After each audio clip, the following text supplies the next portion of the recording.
Depa kata Dr. Zakir Naik nak mai Malaysia, nak mai buat tour di Terengganu. Lepas tu adalah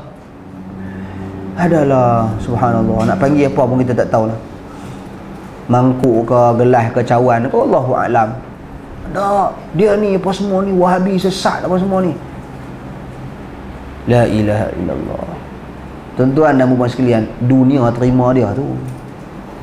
Maknanya bukan pasal dia diterima dunia bererti kita ni. Soal, ia tak nafikan ada beberapa pendirian dia dalam soal prinsip manhaj. Kita ada beberapa benda yang mungkin kita tak setuju, tak apa.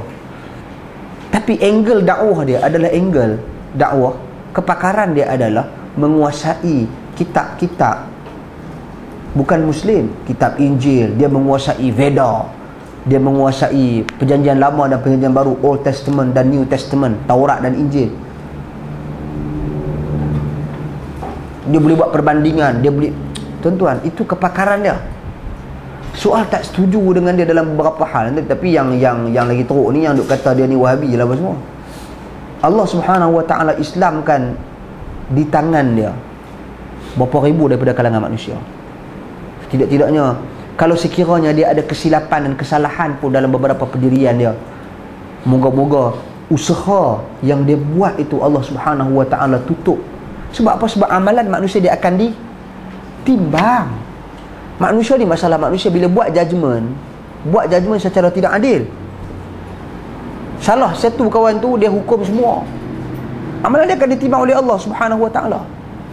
Sumbangan dia besar kepada dunia Islam. Memang dia agak tegas dalam beberapa pendirian dan pandangan. Tuan-tuan dan puan sekalian, soal perayaan sambutan Christmas, ucapan, dia tak bagi ucap.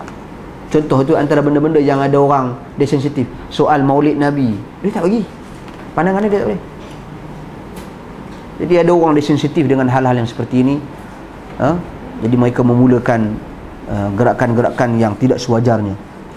Sepatutnya kita kena cuba usaha kok mana pun untuk tarik jiwa-jiwa manusia agar dekat dengan agama, agar dekat dengan Islam.